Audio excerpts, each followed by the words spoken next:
Good morning, good afternoon, or good evening to you. Welcome to my new and current subscribers. Please, if you are watching for the first time and you've been hovering over that subscribe button, if you can just give it a little push, that'd be very much appreciated. And while you're there, just perhaps hit the like buttons too. According to YouTube, and I don't go into the analytics section very often because, to be quite honest, I think it gives me a bit of a headache. But according to them, less than half, maybe even only a third of people who watch me are actually subscribed. So please, if you do watch me and you enjoy the content and you keep coming back and you keep watching me, why not just hit the subscribe button? It costs absolutely nothing to hit the subscribe button, and then go and hit the notification bell where it says all, and hopefully YouTube will notify you when I go live. Well, not live, sorry, when I go live, and also it will notify you of any new videos so you don't miss out on anything. That would be very much appreciated. Well, today in the world of knitting, what am I going to show you?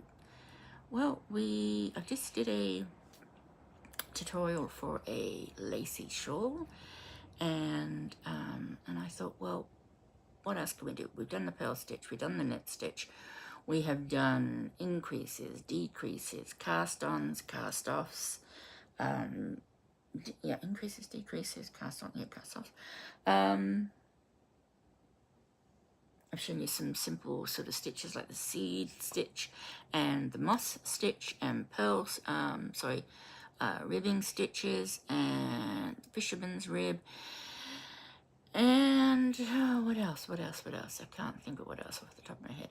So what did I come up with this time? Well, I thought we'd delve into the world of knitting in the round.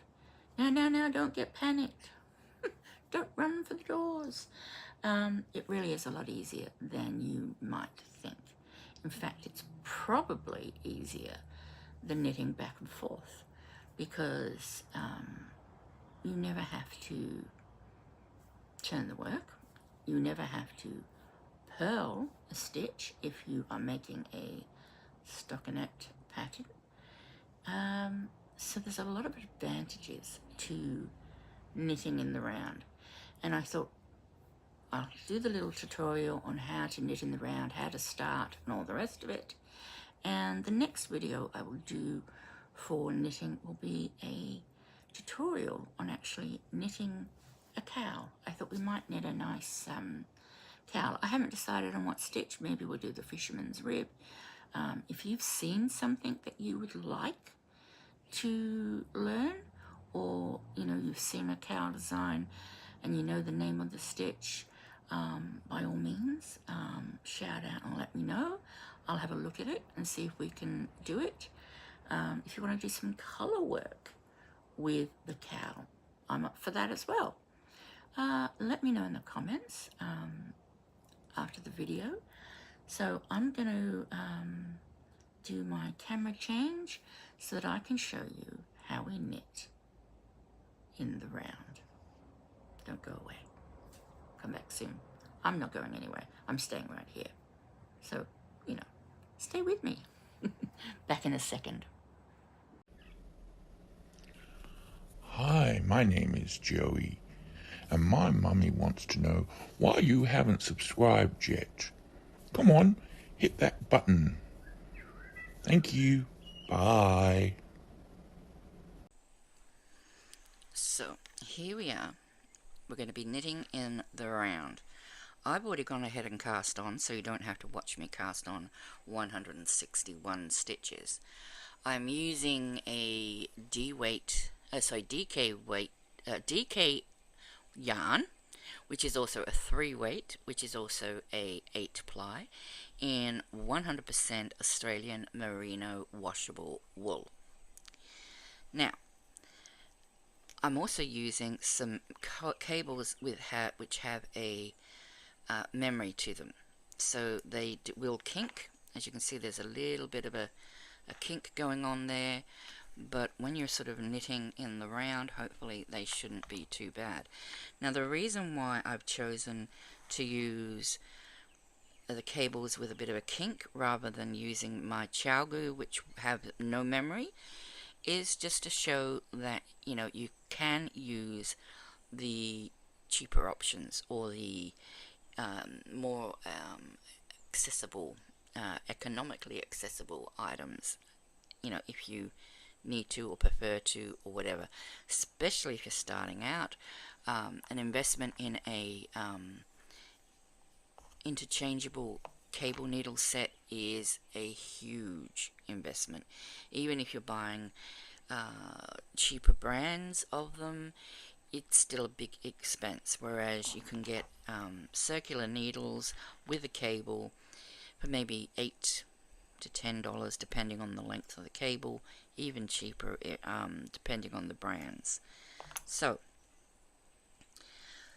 excuse me, I've got a cough. Okay, that's better. Alright, so I've cast on 160 stitches, or 161, sorry. Now, I've done it in a long tail, so as you can see, I've still got quite a long tail left because I overestimated how much I needed, but that's okay. I'd rather have too much than not enough. But in order to not get confused between my cable and, my working yarn and my tail, I'm just going to cut it in half, just so, I don't accidentally use it as my working yarn. So you need to cast on, well, I'm going to cast on 161 because that should be enough for a cowl using 5mm needles. I'm using we attached to a 35cm, which is almost 14-inch cable. So when you go to the shop and you're looking for your first set of cable needles, I'm assuming, once again, that you're beginners and you do not have the supplies, you can go to your local thrift store. You may pick up some there. They usually tell you the length of the cable, not the length from needle tip to needle tip. So keep that in mind when you're looking at the packets and it says 35cm or 14-inch cable needles. It is telling you the cable length only, not the cable length plus the needles. So yeah, that's just worth keeping in mind. Otherwise you're going to end up with you're going to put your stitches on and possibly you're going to have too few stitches and you're not going to be able to join it without really stretching your work. And that doesn't really matter a huge amount because the long tail cast on is a stretchier cast on for that reason. That's why I've used it. So you can have a little bit of stretch. So like I would say, if you've got that much sort of stretch or tension on your cord while you're trying to knit, that's probably just fine. I wouldn't want to sort of have too much more than that because then you're getting into the realms of overstretching and it's not going to bounce back. Okay, now as you can see here though, I've got lots of needles, there's stitches, sorry, and there's no pulling at all. You want to keep your when you're doing in the round, you want to make sure it's perfectly lined up, that there is no twist in your cast on before you join. Now some people, to avoid a twist, they will knit a row first and then they will join because it's easier to see that there is no twist.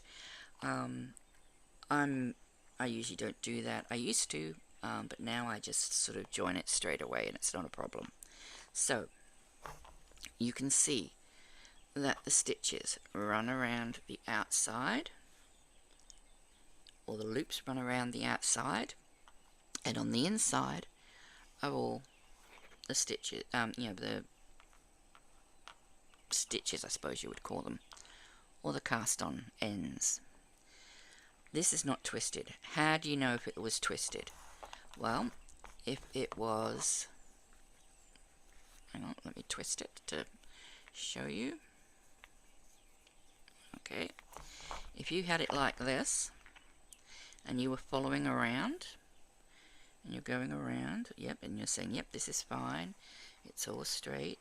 Oh no, hang on, it's all straight, and oh, and you come to the end and you see that it's twisted.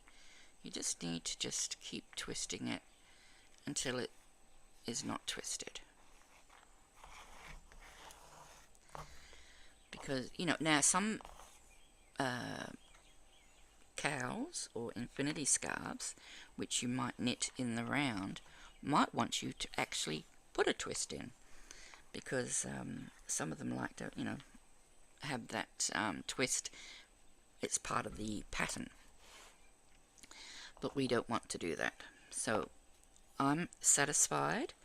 Once you're satisfied that your stitches are not twisted, you can go ahead and join.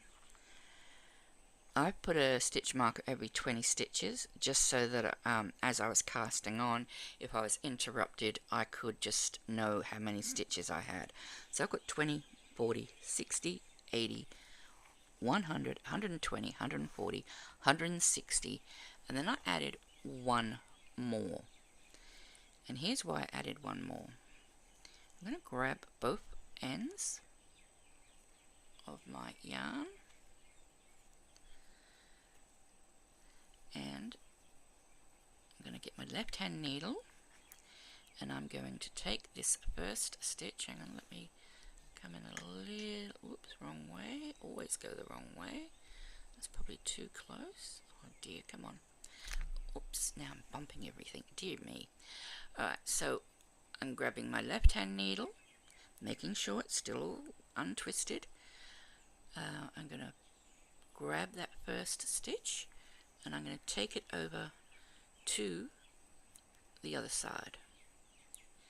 Once it's on the other side, I'm going to, still holding my yarn in my left hand this time, I'm going to go back and I want to keep a bit of tension on there. I'm going to pick up not that stitch because that's the stitch we just put on. I'm going to pick up the second stitch and pull that off and over. Now I have 160 stitches and my knitting is joined. To secure it, you will want to turn it over, okay, so that it's on its front, laying on its front. You've got the knot or the join towards the back now, which you can hopefully see. Let's oops, no, wrong way again, Sam. Let's take it in. Right, we're going to pull that and we are just going to loosely just secure it so that it doesn't stretch. Okay, then once again we're going to pick it up and flip it to the front and whoops, yep, the knitting, the yarn is all at the back. So the yarn is all at the back. Oh, I keep having to go in and out, in and out. Okay, so now we've joined. Let me just get into position. We've joined. There's a little bit of a gap there, you can see. That's okay. Once you start knitting, that will close up. Here now we need to decide, what are we going to do? Are we going to do a ribbing cowl where we're knitting 2, purling 2? That certainly would give us a non-curled edge. Or are we going to knit in stockinette? If we do knit in stockinette, we are going to end up with this end curling. unless we later go back and actually put an edge on it, which we can do by picking up the stitches and putting an edge on. I don't mind a curled edge. I think it adds a little bit of interest to it. It's entirely up to you. You can do fisherman's rib, you could do seed stitch, you could do moss stitch. These are all stitches that I have put in the playlist for knitting for beginners that you can find easily and knit with. Or if you want something completely mindless for watching shows with, you can just knit. If you really want to avoid curling, you can purl 2 rows, which will help stop the curl, but I'm just going to go straight in to knitting. So I'm just going to go into the first stitch, because this is beginners and we want to make it as beginner friendly as possible. Oops, and that's something I didn't do, so I'm just going to tink back because I forgot one important step. Well, I didn't really need to tink back. This is going to be your beginning. Where this cord, this tail hangs, you know that's your beginning of your work. But if you prefer, you can get a stitch marker and just slide that on to mark your place. Or, as I say, you can just use that as your stitch marker, if you will, for the beginning, so you know you've done a full round. Now, why would you need to know if you've done a full round? Because you might want to change colours every 10 rows or 20 rows or whatever the case might be. And as you knit in the round, you are going to drop your stitch markers that you are using to keep an eye on your count, unless you want to keep them there. You might want to keep them there to make sure that you are not losing stitches between stitch markers. You know, you might want to be able to count your stitches and always know that there's 20 stitches in between the stitch markers. It's entirely up to you.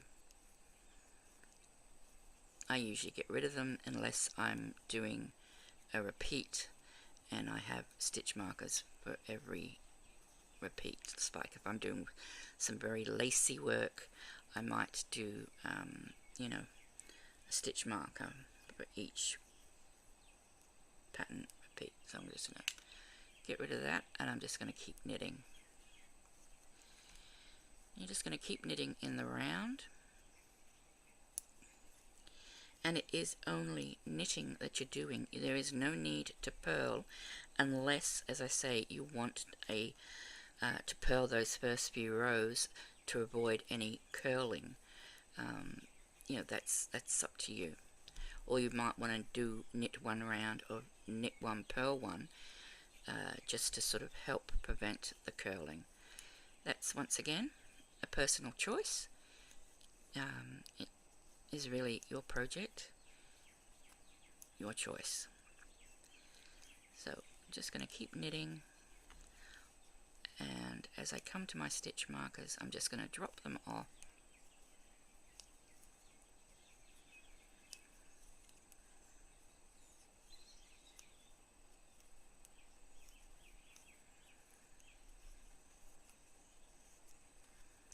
And why did I choose 160?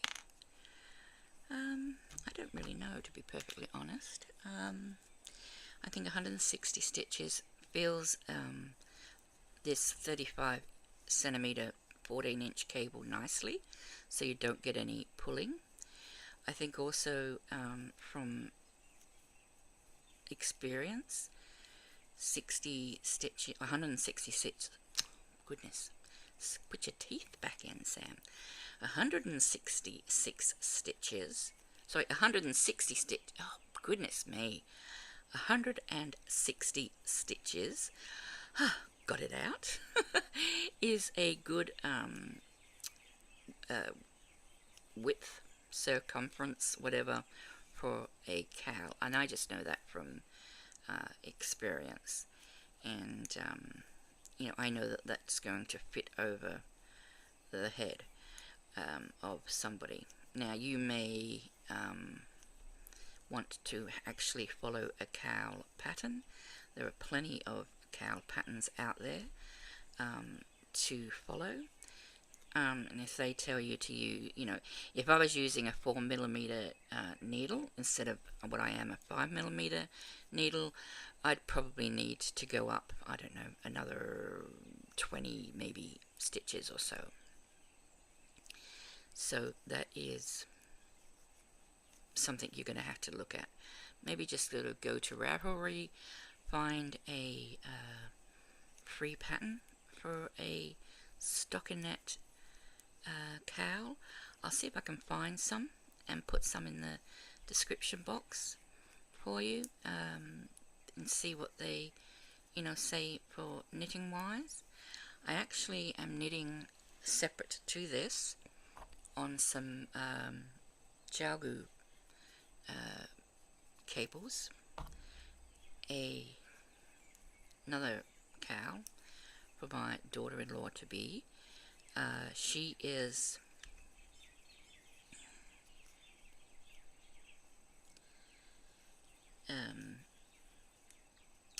in the UK with my daughter at the moment, and I'm knowing that winter is coming in at Christmas for them.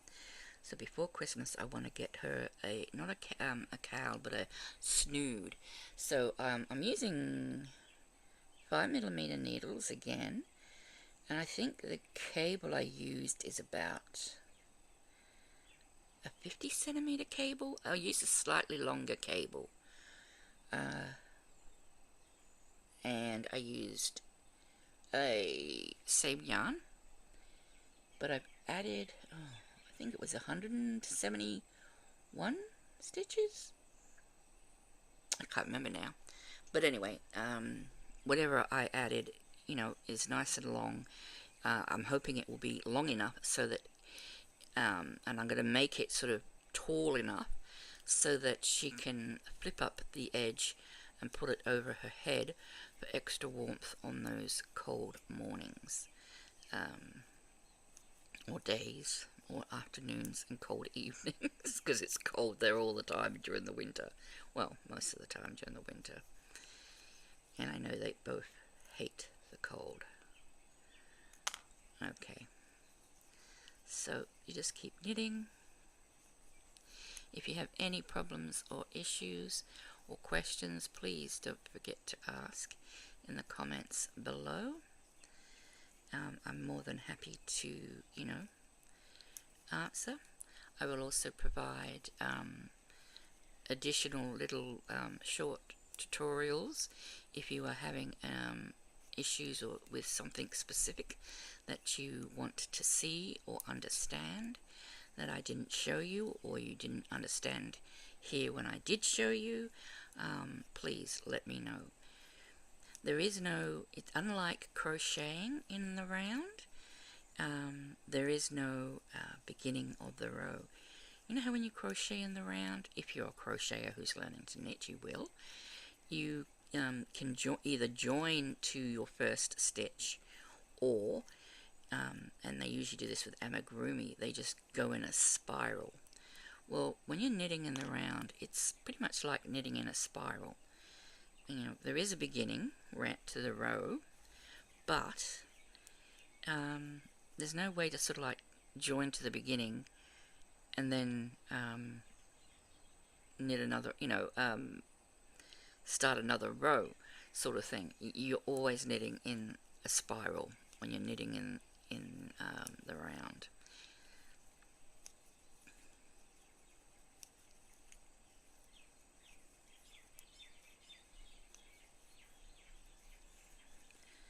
And I've still got a ways to go, but I will take you all the way, oops, sorry, I will take you all the way to the end.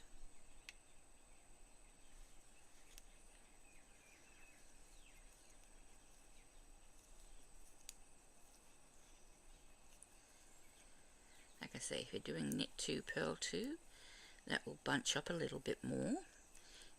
So you may need even a smaller cable, but I think the smallest cable you can get before going into the sock cables is like a 20 centimeter. You can get a 20 centimeter cable. I think that's probably the shortest, because you'll find then once you get into a 20 centimeter cable, they will start shortening. If it's a fixed one like this, they will start shortening the needles as well. So keep that in mind. You know, if you're the sort of person that likes to have a long cable, long needle, you know, and you're using interchangeables, it's going to be hard going trying to knit in the round. Believe me, I've tried it, and I much prefer using a 35 centimeter cable, because it gives, you know, it allows me to cross over my needles easier.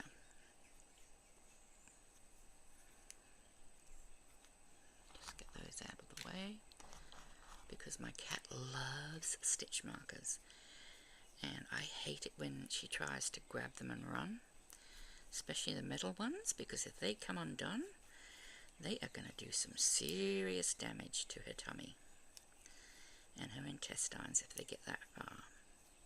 And I don't need the vet bill. So, yeah. Almost at the end.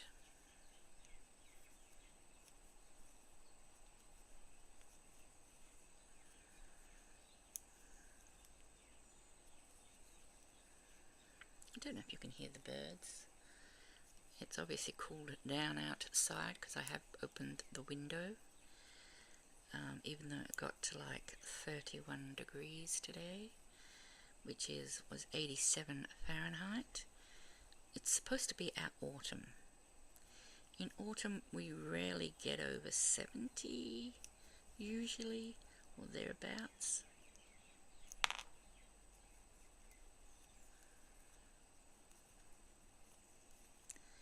And when you're doing your cowl, you might want to stripe it with different colours, you know, especially if you're just like practicing and this is your first time using circular needles and making a cowl, or you know, whatever it might be you decide to make.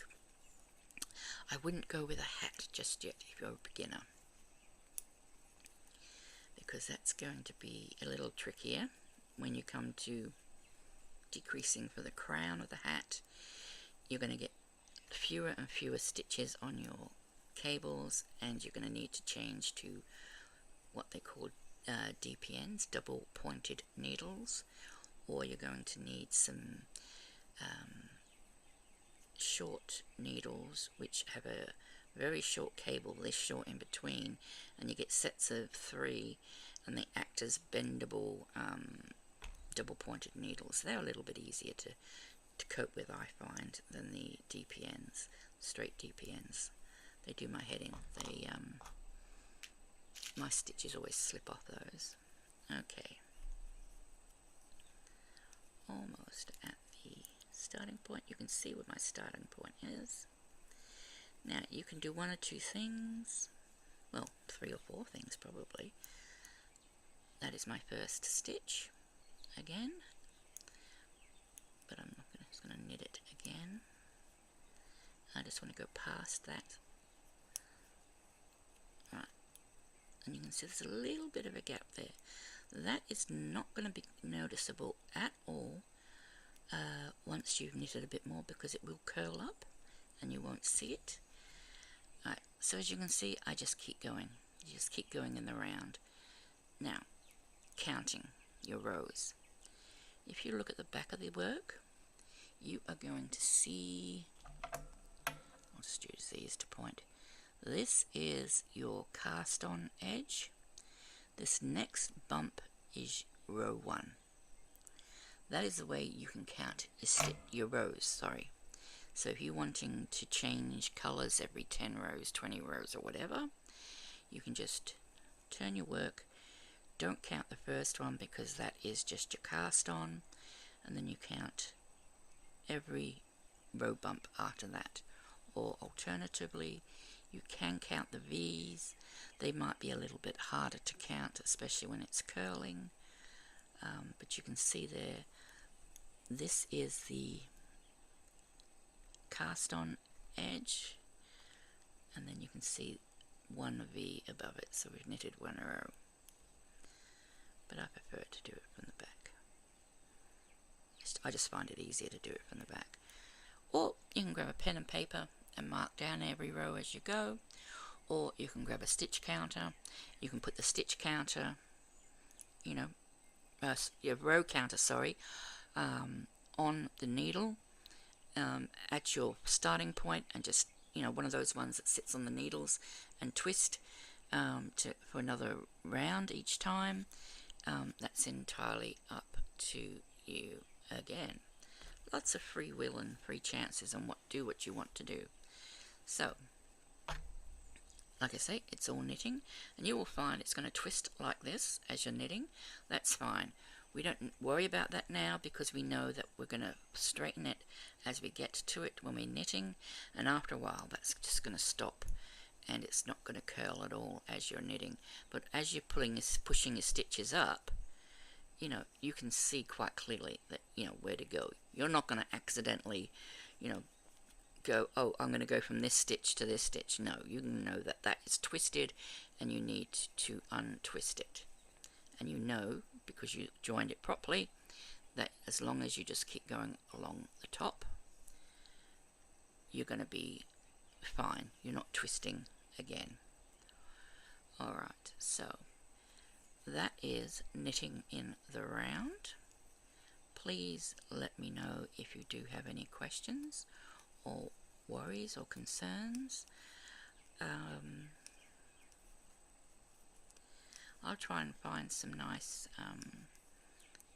stockinette cowl designs if I can. Free ones to put into the description box. Otherwise, I suggest just go on Ravelry and look. Now you can see that there's one there for the starting edge, and one, two, because I've started on my second row.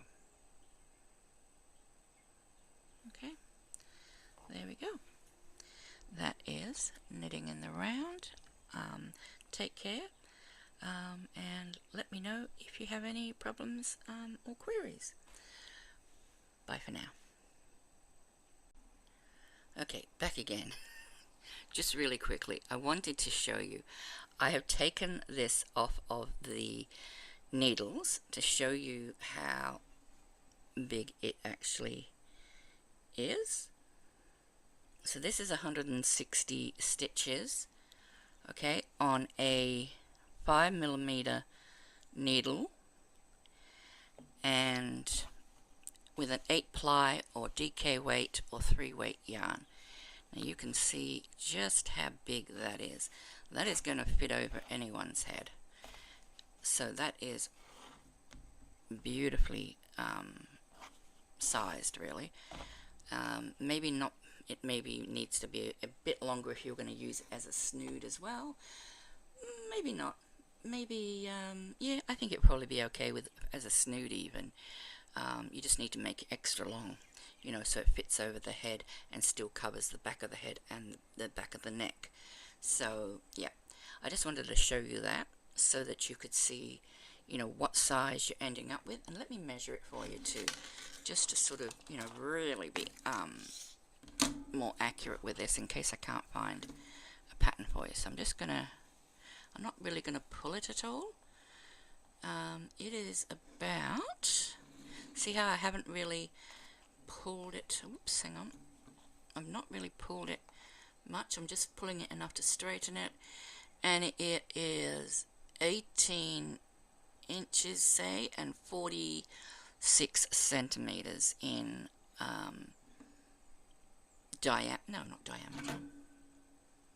Yes, diameter. Yeah, because half of a diameter is a radius. So that's a diameter. So unless you've got a head